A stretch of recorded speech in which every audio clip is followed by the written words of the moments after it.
તો હવે ગોતો મૂળ ખેડૂત ખાતેદારનું ટાઇટલ. એ તો કદાચ તમારું અઠવાડિયે ભેગું નહીં થાય, 15 દિવસે ભેગું નહીં થાય. કેટલી જગ્યાએ ચપ્પલ ઘવાઈ દાવા પડશે. મારાથી શરૂઆત કરું.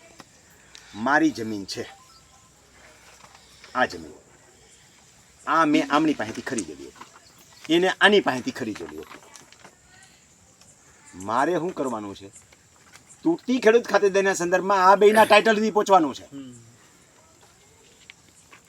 તે ખેડૂત ખાતેદાર તૂટતી નથી ને, તો મારે મારું નથી ગોતવાનું, મારા પૂર્વે ખરીદનાર જે છે એને ગોતવાનું. હવે ક્યાં પકડવા જાય છે? જૂનામાં તો બધે સર્વે નંબર તો લખતા નથી, ખાતા નંબર લખે છે. એટલે મારે શું કરવાનું? આપનું ગામ બોલો છો?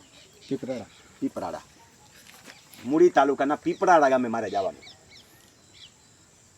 આ ભાઈનો ખાતા નંબર તો છે નહીં, આમાં સમજી લેજો. ના પેલા સોરી, ત્યાં નથી જવાનું.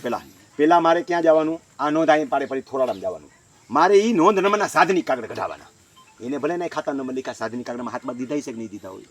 હાથમાં દીધા છે તો હાથમાં મને ખાતા નંબર મળી ગયા, સર્વે નંબર મળી ગયો. હવે સર્વે નંબર મારે ઓનલાઈન જવાનું. ઓનલાઈન જઈને એ ભાઈનો જે નંબર છે ને ગોતવાનો. પણ ન્યા બતાવ્યું કે એની જમીન ખરીદેલી હતી ન્યાય. એટલે હવે મારે પીપરાડા જવાનું. એને ખરીદેલી હતી, એના સાધની કાગળ તો ન્યા પીડાય છે ને, એટલે ન્યા જવાનું. ન્યા જઈને એ નોંધના સાધની કાગળ મારે માગવાના. નહીં દે આઈટીઆઈ પ્રમાણે બીજાને તમને દેતા નથી, એટલે બારોબાર કઢાવાના મળી જાય. આવા કામે મળી જ જાય. ત્યાંથી પાછું આવવાનું થતું નથી. આઈટીઆઈ નહીં કરતા, બીજાની તમે કરી શકશો નહીં, ત્યાંથી કઢાવવાના મળી જાય. નહીં તો જોવા દે, ફોટો પાડી લેજો. હવે એ પાછા આગળનું ગામ બોલીએ, ન્યાના હતા તો એના પાછા ન્યા જવાનું. સર્વે નંબર તો મળ્યો આપણને, ન્યા જવાનું. હવે ન્યાના એ મૂળ ખેડૂત ખાતેદાર છે કે નહીં, ન્યા તમને ખબર પડશે કે હજી ક્યાંથી આવ્યા છે. ખ્યાલ આવી ગયો? આ પૂછડું પકડવું પડશે આખે આખું. હવે આવડી કસરત અમથા ન કરતા 30/6/2015 પછીની હોય તો ઊંધા માથે થઈને કરજો. 30/6/2015, 1/7/2015 ના દિવસથી પછી ગમે તે, એટલે 30 બોલવી પડશે ને.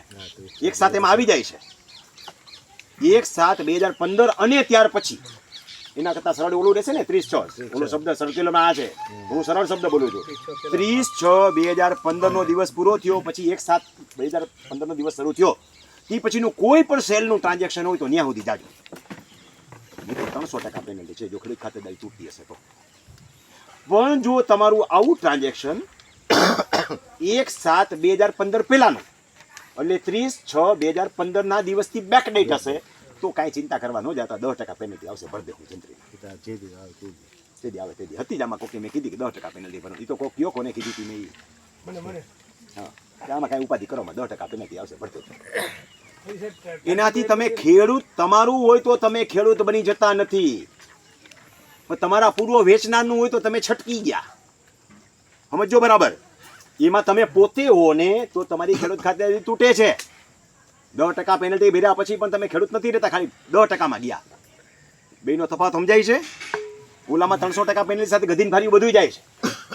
પણ નવી જમીન તો કોઈ સંજોગોમાં તમે હો તો ખરીદતા નહીં. તમારો પૂર્વ વેચનાર હોય તો ખાલી 10% પેનલ્ટી ભરીને તમે જમીન છૂટી થઈ ગઈ તમારી.